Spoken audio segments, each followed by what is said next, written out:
মুক্তিযুদ্ধ আমাদের অহংকার, বীর মুক্তিযোদ্ধারা আমাদের প্রেরণা, গৌরবের ধন। আমরা পথ চলি মহান মুক্তিযুদ্ধকে বুকে ধারণ করে। পথ চলতে চলতে দিন গিয়ে মাস হয়, মাস থেকে বছর, ঘুরতে থাকে রাজনীতি, অর্থনীতি, কূটনীতি সহ সব জায়গা।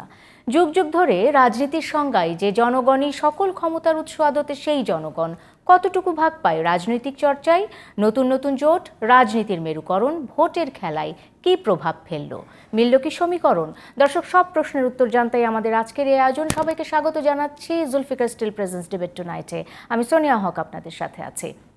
আজকে আলোচনার বিষয় রেখেছি রাজনীতি ও উপজেলা নির্বাচন, এবং এই বিষয়টি নিয়ে কথা বলতে আমার অতিথিরাও ঠিক এই মুহূর্তে আমার সাথে যুক্ত হয়ে গেছেন। আজ যুক্ত হয়েছেন আমিনুল ইসলাম আমিন, ত্রাণ ও সমাজ কল্যাণ বিষয়ক সম্পাদক, বাংলাদেশ আওয়ামী লীগ। তৃণমূল থেকে উঠে আসা আওয়ামী লীগের একনিষ্ঠ কর্মী, কেন্দ্রীয় ছাত্রলীগের সাবেক সহ সভাপতি, ঢাকা বিশ্ববিদ্যালয়ে অনার্স ও মাস্টার্স করেছেন আমিনুল ইসলাম আমিন। আজ যুক্ত হয়েছেন ফরিদ হোসেন, বার্তা সংস্থা ইউএনবির সম্পাদক, দীর্ঘদিন আন্তর্জাতিক বার্তা সংস্থা এপিতে কাজ করেছেন। ছাত্রজীবন থেকেই সাংবাদিকতার সাথে রয়েছেন। জাতীয় প্রেস ক্লাবের কার্যনির্বাহী কমিটির সদস্য ফরিদ হোসেন। যুক্ত হয়েছেন এবিএম মোশাররফ হোসেন, প্রশিক্ষণ সম্পাদক, বাংলাদেশ জাতীয়তাবাদী দল বিএনপি, ঢাকা বিশ্ববিদ্যালয় ছাত্রদল কেন্দ্রীয় কমিটির সাবেক সভাপতি। একাদশ জাতীয় সংসদ নির্বাচনে পটুয়াখালী 4 আসনে মনোনয়ন পেয়েছিলেন তিনি। 2008 সালের সংসদ নির্বাচনে তিনি একই আসনে প্রতিদ্বন্দ্বিতা করেছেন। তিনজনকে স্বাগত জানাচ্ছি। এবং যতটুকু বলছিলাম, আজকে আলোচনার বিষয় রেখেছি রাজনীতি ও উপজেলা নির্বাচন। আমরা জানি 8ই মে প্রথম ধাপের ষষ্ঠ উপজেলা নির্বাচনের যেটি প্রথম ধাপের নির্বাচন অনুষ্ঠিত হতে যাচ্ছে, এবং এই নির্বাচনটি নিয়ে এরই মধ্যে আমরা বিভিন্ন সংবাদ মাধ্যমে, বিভিন্ন গণমাধ্যমে বিভিন্ন ধরনের তথ্য উপাত্ত দেখছি। তারই আলোকে আলোচনাটা এগিয়ে নিয়ে যেতে চাই। শুরুটাই করতে চাই এবিএম মোশাররফ হোসেন আপনাকে দিয়ে। আসছে উপজেলা নির্বাচনে বিএনপির অবস্থান, বিএনপি কি মনে করছে, বিএনপি কি ভাবছে, আমরা এর মধ্যেই জানতে পেরেছি। আপনার কাছ থেকে একটু অফিসিয়ালি জানতে চাই বিএনপির অবস্থান কি। ধন্যবাদ আপনাকে, ধন্যবাদ আমার দুই সহশ্রদ্ধেয় আলোচক এবং জিটিভির দর্শক শ্রোতা যারা আমাদেরকে দেখছেন, সবাইকে আমি শুভেচ্ছা জানাচ্ছি। নির্বাচনের ব্যাপারে আমাদের বক্তব্য কিন্তু অত্যন্ত স্পষ্ট। আমরা আগেই বলেছি যে বর্তমান যে গভর্নমেন্ট আছে, এই গভর্নমেন্ট যেভাবে নির্বাচনকে পরিচালনা করে এবং যেভাবে তারা প্রশাসন থেকে শুরু করে নির্বাচনকে ম্যানিপুলেট করে, সেখানে অবাধ, সুস্থ, নিরপেক্ষ নির্বাচন হওয়ার ন্যূনতম কোনো সুযোগ নাই। যার কারণে আমরা বলেছি এই বিদ্যমান পদ্ধতিতে বিএনপি এই নির্বাচনে অংশগ্রহণ করবে না, এটা স্পষ্ট। এখন আপনি যদি বলেন যে বিএনপির এই যুক্তির পিছনে তার কি কারণ কি, আপনি লক্ষ্য করবেন যে বর্তমান যারা ক্ষমতাসীন দল, তারা দীর্ঘ 15 বছর ক্ষমতায় আছে, তাদের নিজেদের মধ্যে ইন্টারনাল তারা তাদের বিদ্রোহ বা তাদের দলের লোকরা নির্বাচন করছে, সেখানে তারাই নিজেদেরকে নিরাপদ মনে করছে না। আপনি দেখবেন নাটোরের একটি ঘটনা, সেখানে যিনি প্রার্থী হওয়ার ঘোষণা দিয়েছিলেন তাকে মন্ত্রীর শ্যালক তাকে অপহরণ করেছে, সে এখন মৃত্যুর সাথে পাঞ্জা লড়ছে।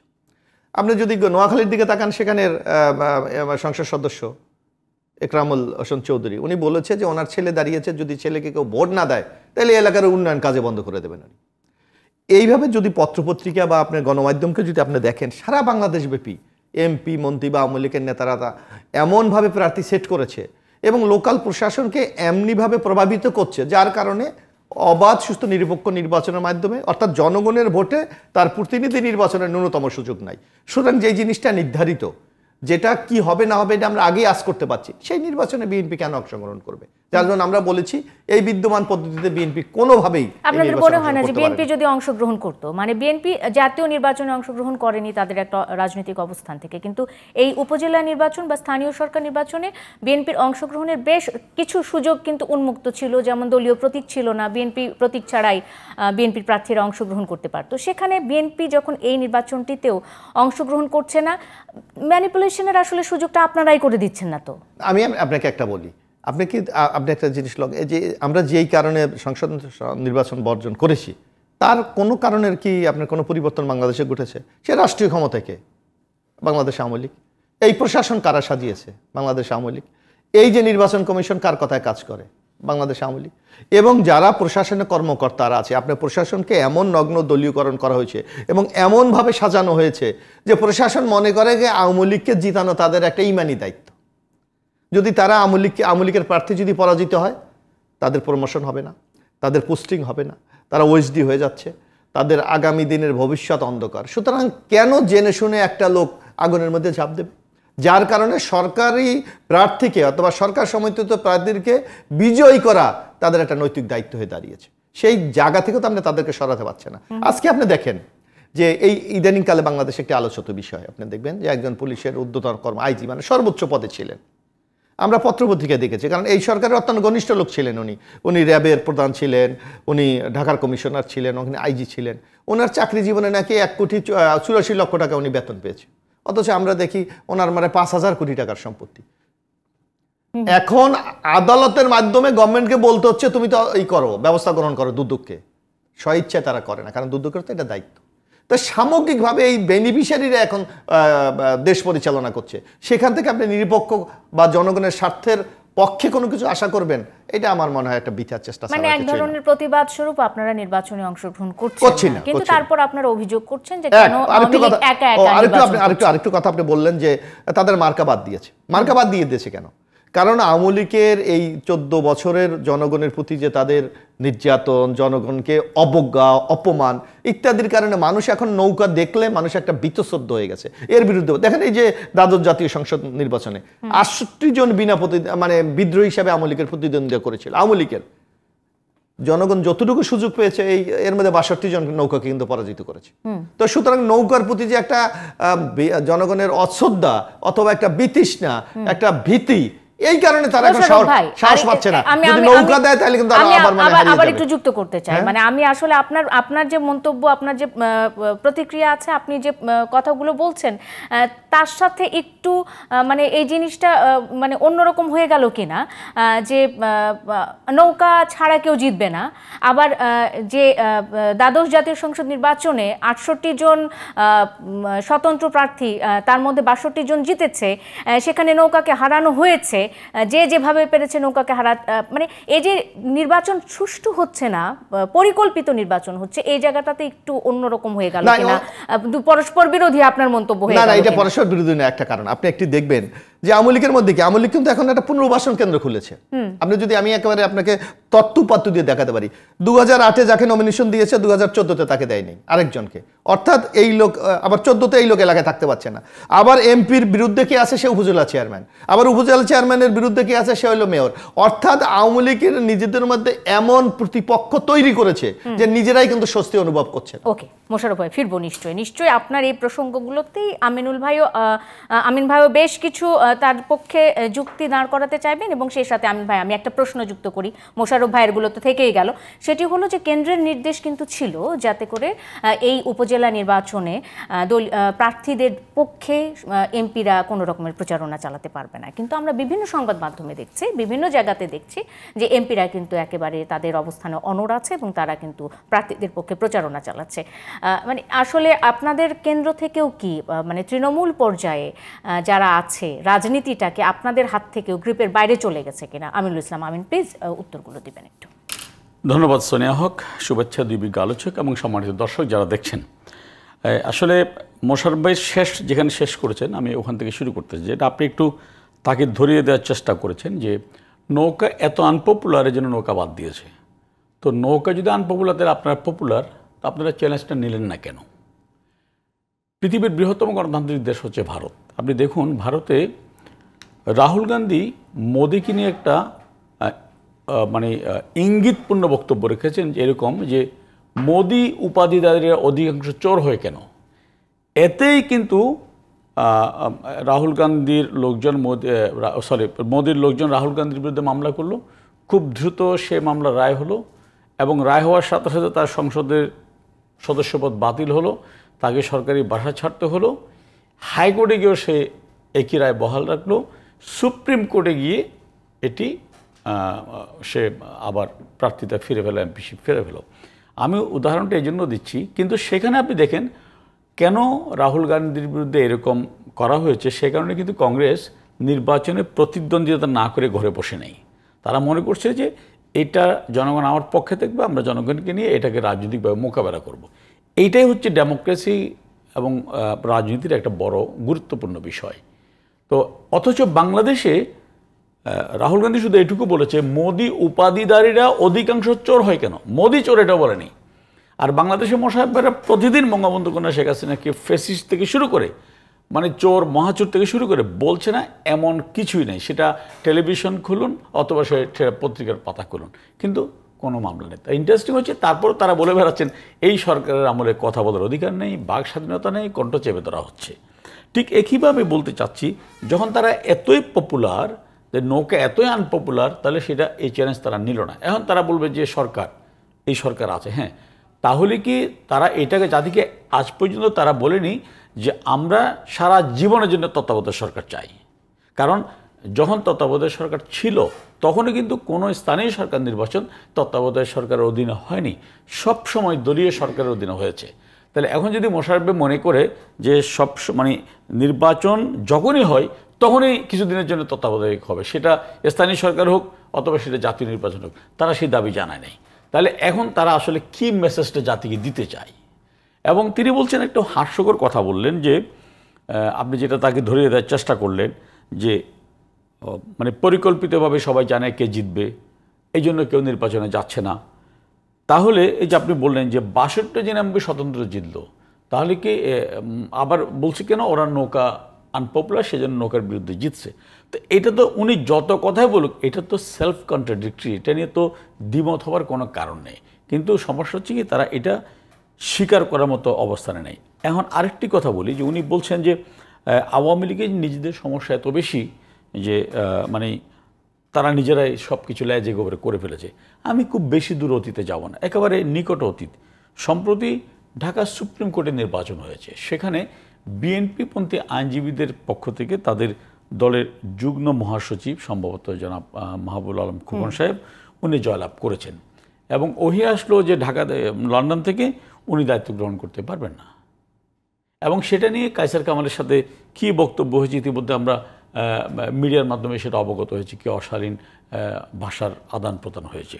কিন্তু আপনার মাহবুবউদ্দিন খোকনের বিরুদ্ধে কি অ্যাকশন নেওয়া হয়েছে, অথবা কার অবস্থান সঠিক এটাকে বলা হয়েছে? আচ্ছা, এখন বিএনপির আপনি সিনিয়র নেতাদের কথা যদি শুনেন, হ্যাঁ, আপনি যেমন রিজভী সাহেব বলছেন যে মানে আমি দ্রৌপদীর বস্ত্রহরণের মতো আমি ইন্ডিয়ান বস্ত্র ফেলে দিলাম। আবার তাদের জনাব মঈন খান বলছেন যে বন্ধু রাষ্ট্রের সাহায্য চাওয়া দরকার, সেলফ কন্ট্রাডিকশন। এখন তারা নিজেদের এগুলো না দেখে আওয়ামী লীগ নিয়ে ব্যস্ত। তো সুতরাং এগুলো হচ্ছে কি, মানে একটি রাজনৈতিক দল যখন খেই হারিয়ে ফেলে তখন কিন্তু এই ধরনের কথাগুলো বলবে। আমিন ভাই একটি প্রশ্ন ছিল, সেই প্রশ্নের উত্তরটি আমি আসলে বিরতির পর আপনার কাছে জানবো, কারণ আপনার সময় আপনি অলরেডি শেষ করে ফেলেছেন। আমি একটু ফরিদ ভাইয়ের কাছে, আপনি যে প্রশ্ন 30 সেকেন্ডে বলে ফেলি। না আমি শুনবো নিশ্চয়ই। ফরিদ ভাই, যেটি আমরা বলছিলাম যে আমরা দেখতে পাচ্ছি যে এই নির্বাচনটিতেও, মানে স্থানীয় সরকার নির্বাচনটিতেও আমরা ধারণা করেছিলাম হয়তোবা বিএনপি অংশগ্রহণ করবে, বিএনপি অংশগ্রহণ করছে না।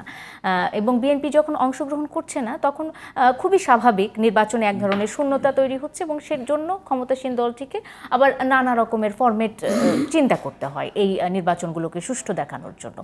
এই যে বিএনপির অংশ না নেওয়া, দিনের পর দিন নির্বাচন বর্জন করা, নির্বাচনে অংশ না নেওয়া, এবং এর জন্য আরও রাজনৈতিক দলগুলোকে নানা রকমের নতুন নতুন ফরম্যাট উদ্ভাবন করা, এই সমস্ত কিছু মিলে যে আসল পক্ষটি আছে জনগণের পক্ষ, তাদের ভূমিকা ক্ষয়িষ্ণু হয়ে যাচ্ছে কিনা, তাদের পার্টটা একেবারে ক্ষয়িষ্ণু হয়ে যাচ্ছে কিনা, আপনার কি মনে হয়? না, দেখুন, এটা তো একটা প্রশ্ন। বিএনপিকে নিয়ে নানানভাবে অনেকেই আলাপ আলোচনা করছে, সাধারণ মানুষও আলোচনা করছে। বিএনপির বিশাল কর্মী বাহিনী আছে, তাদের সমর্থক আছে, তাদের মধ্যেও আলাপ আলোচনা হচ্ছে। এখন যে প্রশ্নটা আসছে যে বাংলাদেশের রাজনীতি, এই দলগুলো সবই হচ্ছে গিয়ে নির্বাচনমুখী দল, এবং বিএনপিও একটা নির্বাচনমুখী দল। তারা নির্বাচন করেছে আগে, আওয়ামী লীগ তো বটেই, এবং অন্যান্য অনেক দলই। আবার নির্বাচন হচ্ছে এমন একটা প্রক্রিয়া যেখানে থাকলে পরে রাজনীতিতে সে তার একটা রেলিভেন্স তৈরি হয়, সে মানুষের কাছে যেতে পারে, সে তার দলকে গুছাতে পারে, সে কতগুলি রণকৌশল তৈরি করে, এবং সেগুলো মিলিয়ে তখন তার একটা প্রক্রিয়া হয়, এবং সেই প্রক্রিয়ার মধ্যে দিয়ে একটা দল বাঁচে, সে বড় হয়, সে হারে জিতে যাই করুক না কেন, সে কিন্তু নির্বাচনে। আমরা আমাদের ঘরের আশেপাশেও দেখি, আমরা ভারতে দেখছি এখন নির্বাচন হচ্ছে, সেখানে নানা রকমের প্রশ্ন হচ্ছে, কিন্তু কোনো দল কিন্তু নির্বাচন থেকে সরে যাচ্ছে না, বর্জন করছে না। আবার ধরুন পাকিস্তানেও যেটা দেখা গেছে যে ইমরান খানের দলকে নানানভাবে হেনস্থা করা হয়েছে, ইমরান খানের বিরুদ্ধে হেনস্থা করা হয়েছে, দল তার নির্বাচন বর্জন করে চলে যায়নি।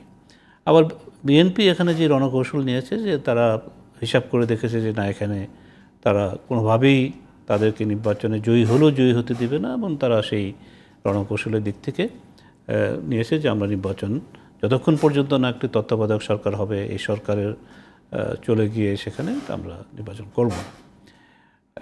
আমরা যেটা দেখেছি 2009-এর পরে 2014 যদি ধরুন, 2019 ধরুন, সব মিলিয়ে টিলিয়ে এই ধরনের নানামুখী এই যে বিভিন্ন ধরনের কর্মসূচি তাদের বা পরিকল্পনা, বিএনপি সাধারণভাবে হিসাব করলে সে হেরে যাচ্ছে এই অর্থে যে সে ফিরে আসতে পারছে না রাজনীতিতে। আবার আন্দোলনেও যে খুব একটা মানে ফিরে এসে রাস্তা দখল করে রাখতে পারছে সেটাও হচ্ছে না। এটা হচ্ছে গিয়ে বাস্তবতাটা, এবং মোশাররফ সাহেব এখানে আছেন, উনি হয়তো স্বীকার করবেন না, কিন্তু এটাই তো বাস্তবতা যে আসতে পারছে না।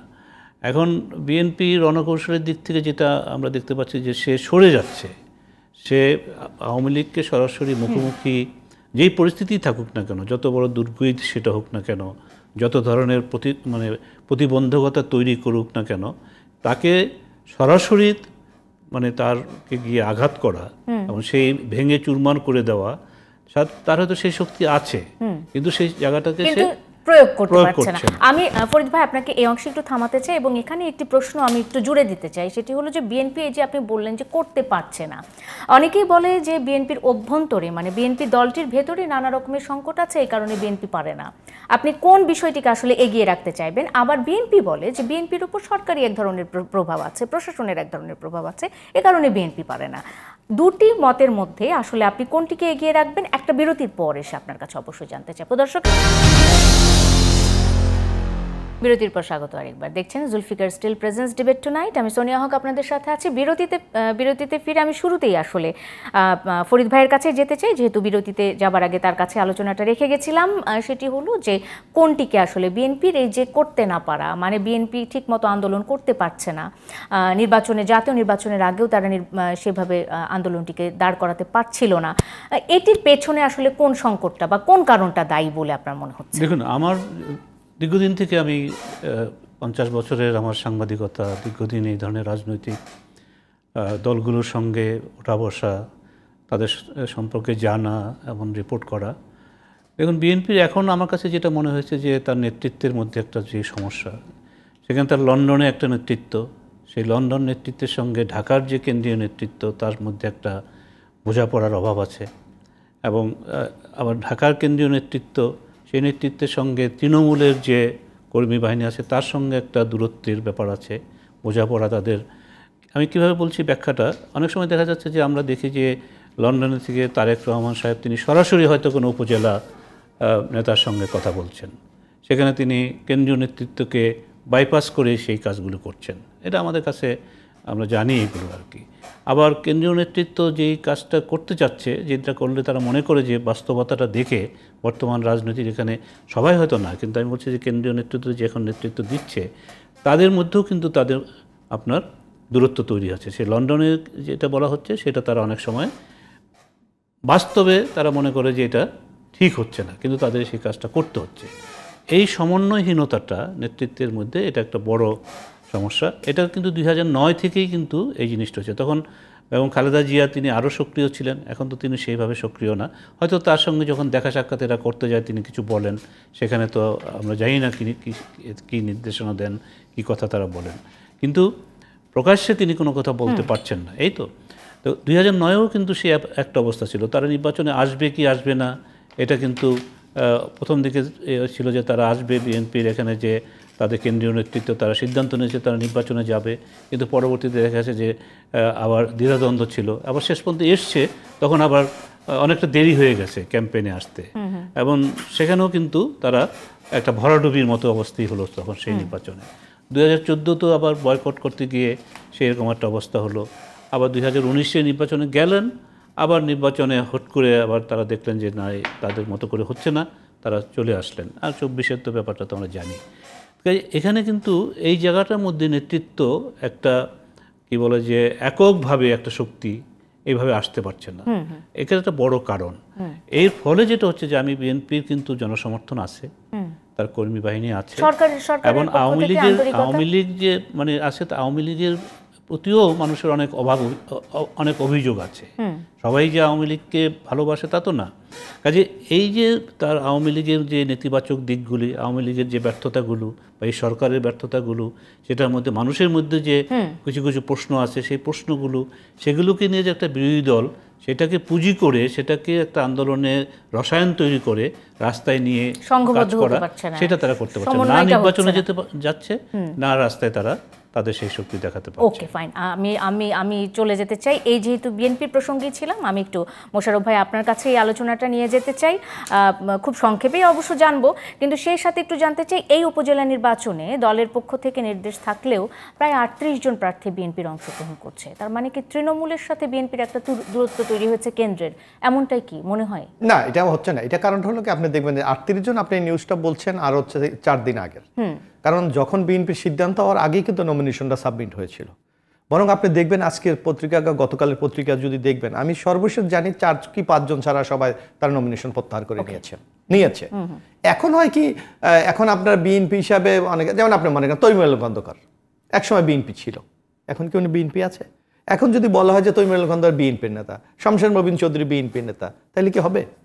অর্থাৎ এইটাও আওয়ামী লীগের একটি প্রচারণা, প্রোপাগান্ডা, যে মানুষকে বিভ্রান্ত করার জন্য যে বিএনপির নেতারা অংশগ্রহণ করছে, কিন্তু বাস্তবে সে, যেমন এক সময় ডক্টর কামাল হোসেন আওয়ামী লীগের নীতি নির্ধারকের একজন ছিলেন, উনি কি এখন যদি কেউ বলে ডক্টর কামাল হোসেন আওয়ামী লীগের নেতা, এটা কি ন্যায্যতা পাবে? অথবা কাদের সিদ্দিকী একসময় আওয়ামী লীগের ডাইহার্টের নেতা ছিল, কেউ যদি বলে কাদের সিদ্দিকী আওয়ামী লীগ হবে?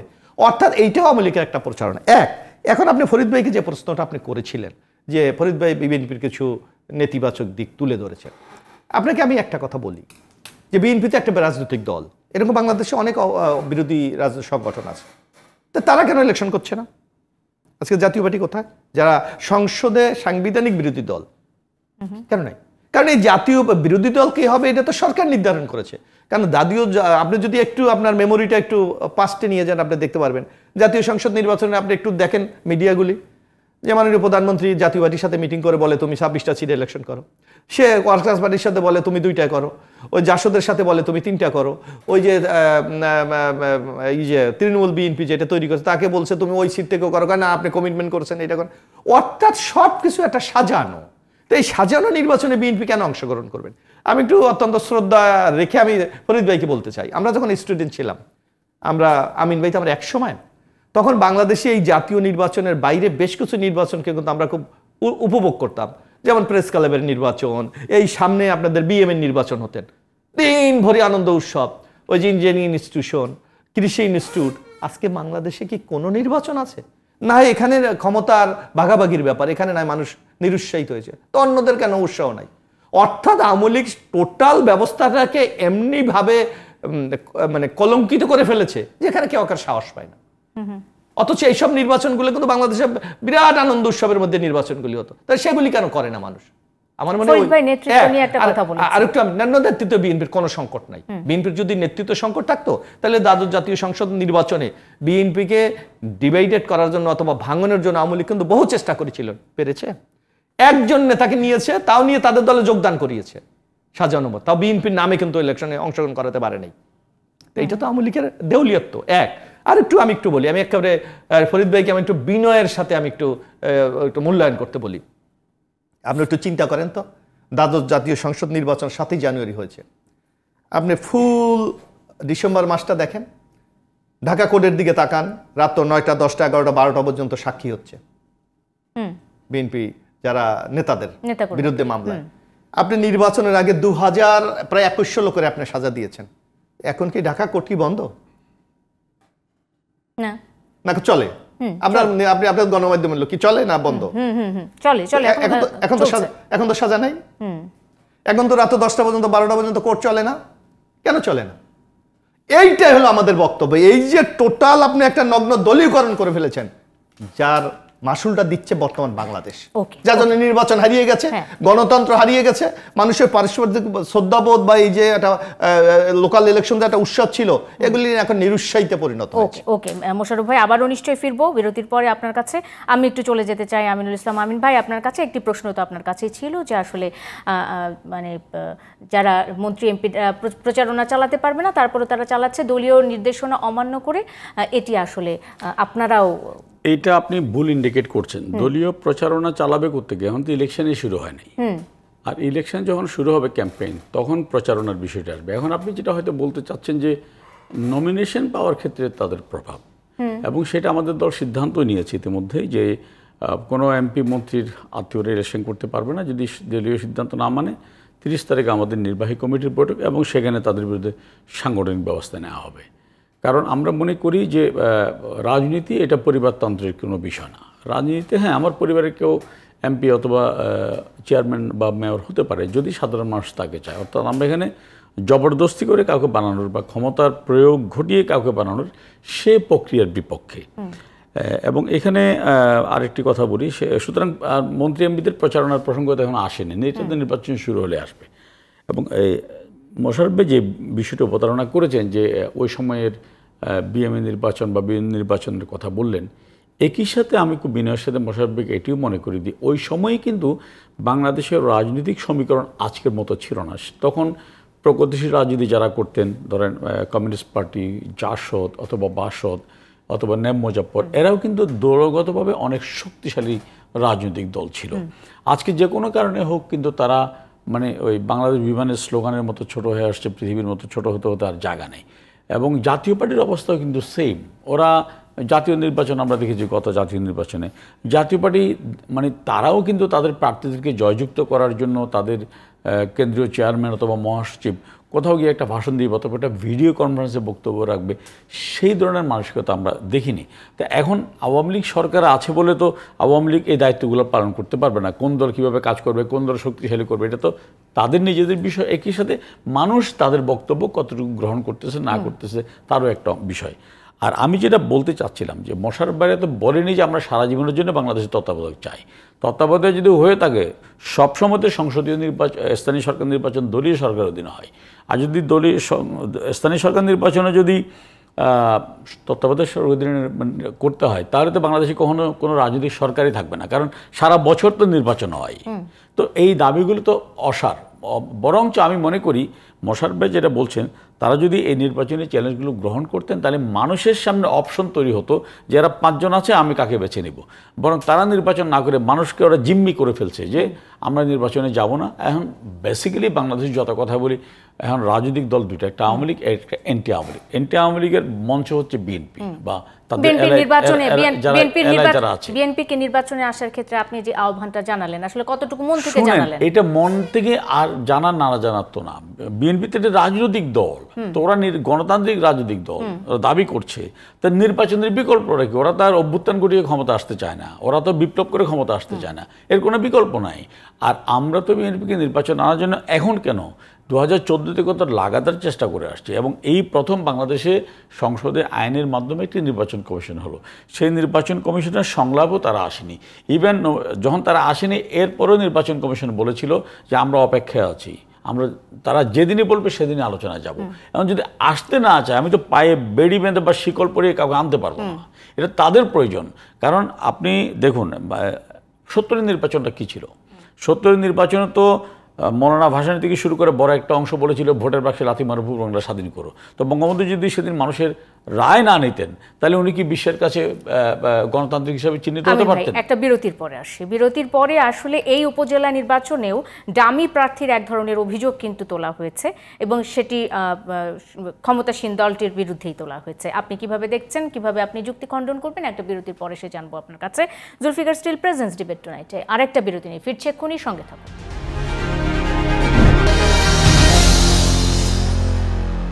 বিরতির পর স্বাগত আরেকবার। দেখছেন Zulfikar steel presents debate tonight. Sonia Haque আপনাদের সাথে আছে। রাজনীতি ও উপজেলা নির্বাচন নিয়ে আমরা কথা বলছিলাম।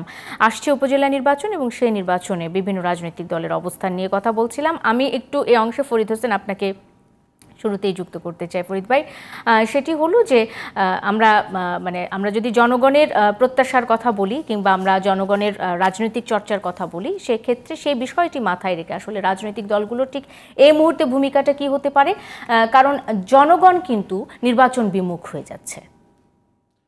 দেখুন, জনগণ নির্বাচন বিমুখ হচ্ছে একটা বড়, আমরা যেটা যদি বলি যে জাতীয় 7ই জানুয়ারি নির্বাচনের কথা ধরি, সেখানে একটা বড় ফ্যাক্টর ছিল যে বিএনপি এবং তার সঙ্গে আরও বেশ কিছু দল তারা নির্বাচনে অংশগ্রহণ করেনি, এবং স্বাভাবিকভাবেই আওয়ামী লীগ এভাবে এটার থেকে উত্তরণ হয়েছে, তারা নিজেদের মধ্যেই একটা প্রতিযোগিতা হয়েছে। তার ফলে কিন্তু সে নির্বাচনে যেখানে যেখানে প্রতিদ্বন্দ্বিতা ছিল সেখানেও আমরা দেখতে পেরেছি যে ভোটারের উপস্থিতিও বেশি ছিল।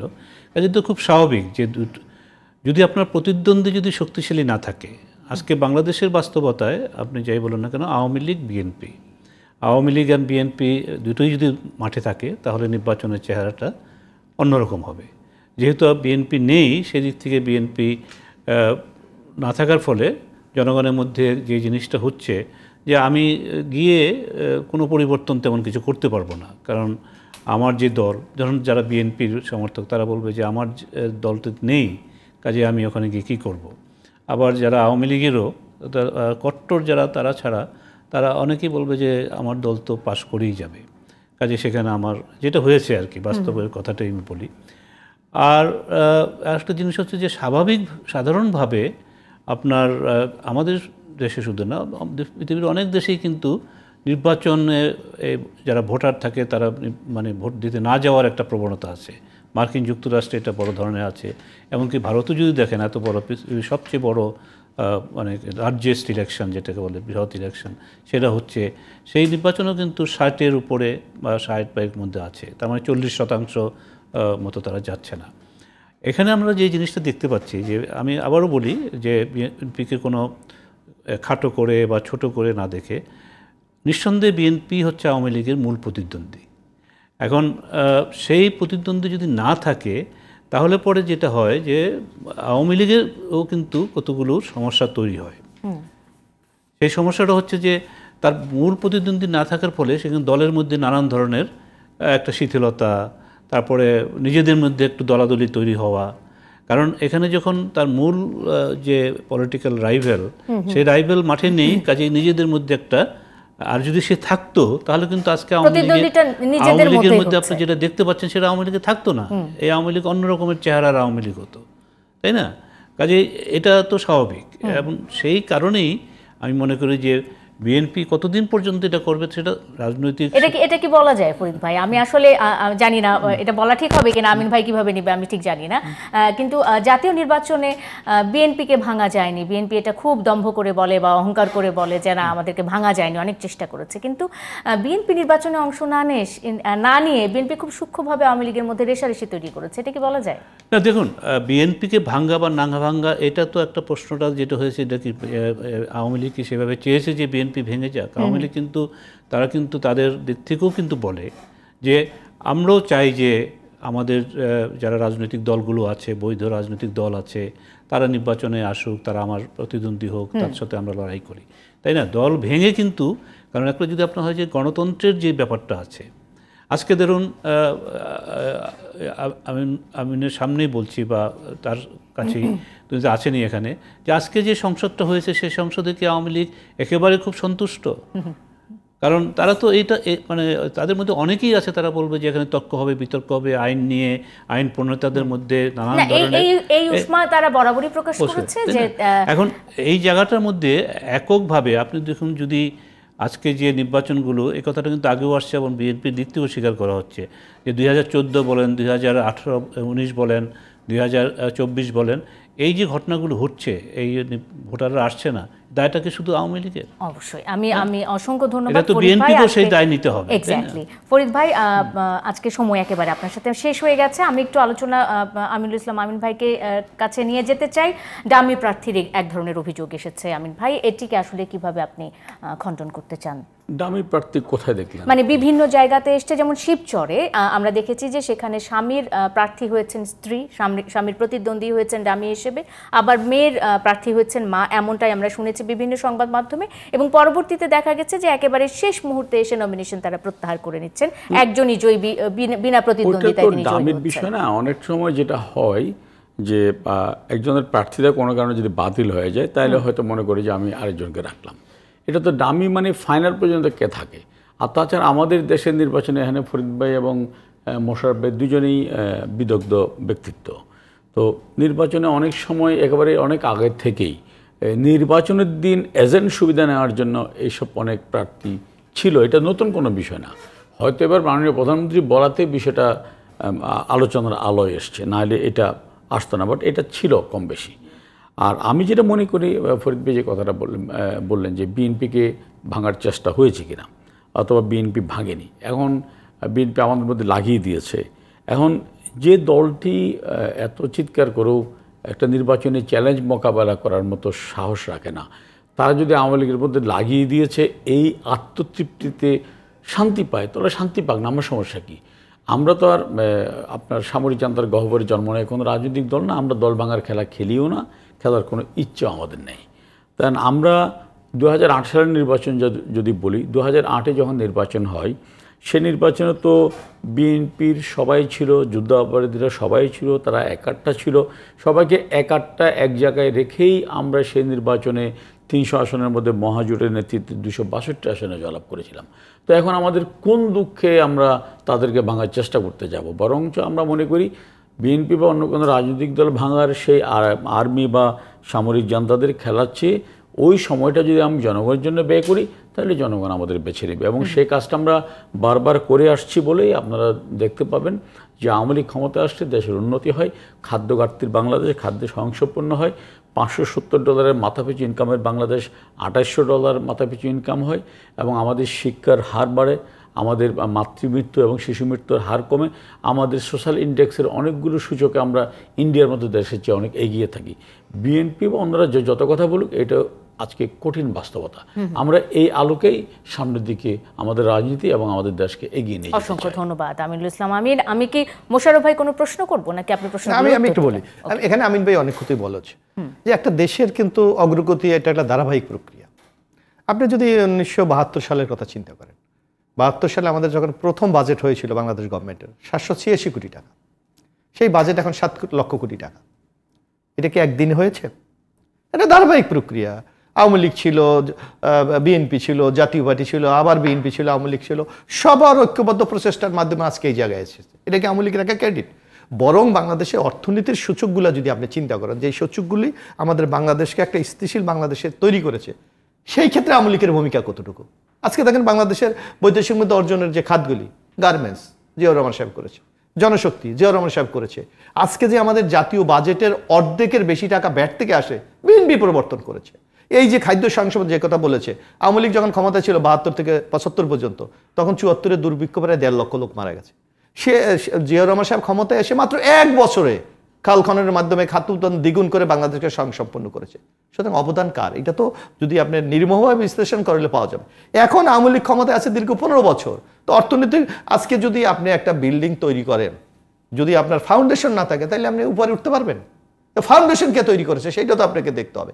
বরং আমরা যেটা লক্ষ্য করছি যে বর্তমান বাংলাদেশকে আপনি দেখেন, অর্থনীতির দিকে তাকান, আজকে আমার আর্থিক খাত কত দুর্বল, ব্যাংক লুট হয়ে যাচ্ছে। এই যে দেখেন ব্যাংকগুলি একত্রীভূত করতে হচ্ছে সরকারের, কারণ চালাই রাখতে পারছেন। আজকে দেখেন আমাদের এই যে বাংলাদেশ থেকে টাকা পাচার হয়ে যাচ্ছে। অর্থাৎ দেশে একটা যারা সরকার থাকে তাদের একটা মূল কাজ থাকে দেশে একটা সুশাসন কথা, সেই জায়গাটা তো আমাদের অনুপস্থিত। এই সুশাসন নাই বলে আজকে আমি নির্বাচন নিয়ে আপনাকে কথা বলতে হচ্ছে। এই সুশাসন নাই বলে আজকে বিরোধী দল দমনের জন্য কথা বলতে হচ্ছে। এই সুশাসন নাই বলে আজকে সরকারের নানা ব্যর্থতার বিরুদ্ধে গণ আন্দোলন গড়ে তুলছে। ফরিদ ভাই কিন্তু একটি প্রশ্ন করেছিলেন, ওই প্রশ্নটিও আমি আসলে রাখতে চাই, জানি না উত্তর পাবো কিনা, সময় হবে কিনা। সেটি হলো যে আসলে এই যে মানুষ নির্বাচন বিমুখ হয়ে যাচ্ছে, কিংবা একতরফাভাবে আমরা অভিযোগ দিয়ে যাই সরকার দলকে, এর জন্য আসলে বিএনপি কে একেবারে দায়ী নয়? দায়ী নয়। আমি একটা করে এখানে ফরিদ ভাই তো দীর্ঘদিন, আমরা যখন ছাত্র তখন থেকে দেখি, আমরা একটা এরশাদকে আমরা দেখেছি কিন্তু ফুল 9টা বছর এরশাদের মতো একটা স্বৈরাচার রাজনৈতিক দলগুলি আস্থা অর্জনের জন্য বারবার আলোচনা করেছে, তাদেরকে নির্বাচনে আনার চেষ্টা করেছে, তাদেরকে নানা ইন্টারনাল আমরা বহু কমিউনিয়নের কথা শুনি। ওই আমরা আসাম আব্দুর কাছে শুনি যে 86 সালে আওয়ামী লীগকে নির্বাচনে যাওয়ার জন্য নাকি কোটি কোটি টাকা দেওয়া হয়েছিল। এই গভর্নমেন্ট কোন ব্যবস্থাটা গ্রহণ করেছে? বরং এই সরকার চাইতো রাজনৈতিক দলগুলো নির্বাচনের বাইরে থাকুক, বাইরে থাকুক। আপনি এখন হয়তো সময় পাবেন কিনা জানি না, উন্নয়ন ধারাবাহিক প্রক্রিয়া সেটা আমিও মানি, কিন্তু আমি খুব বিনয়ের সাথে জানতে চাই 96-এ আওয়ামী লীগ যখন ক্ষমতা আসে তখন বিদ্যুৎ উৎপাদিত হতো 1600 মেগাওয়াট। 2001-এ যখন আমরা ক্ষমতা হ্যান্ড ওভার করি তখন বিদ্যুৎ উৎপাদিত হতো 4300 মেগাওয়াট। এই 6 বছর বিএনপি ক্ষমতা ছিল, 5 বছর 2 বছর ছিল তত্ত্বাবধায়ক সরকার। 2008-এ যখন আমরা ক্ষমতা নেই তখন বাংলাদেশের বিদ্যুৎ উৎপাদন হতো 3100 মেগাওয়াট। তাহলে কি সেটা ধারাবাহিকতা রক্ষা করেছে? অসংখ্য ধন্যবাদ। নিশ্চয়ই আমরা ধারাবাহিকভাবে এই বিষয়গুলো নিয়ে আলোচনা করব। অসংখ্য ধন্যবাদ আজকের মতো আমিনুল ইসলাম আমিন, ABM মোশাররফ হোসেন এবং ফরিদ হোসেন, তিনজনকেই আজকের মতো শেষ করতে হচ্ছে। দর্শক, এই ছিল আজকের মতো জুলফিকার স্টিল প্রেজেন্স ডিবেট টুনাইটে। সাথে থাকার জন্য আপনাদেরও ধন্যবাদ। শুভরাত্রি।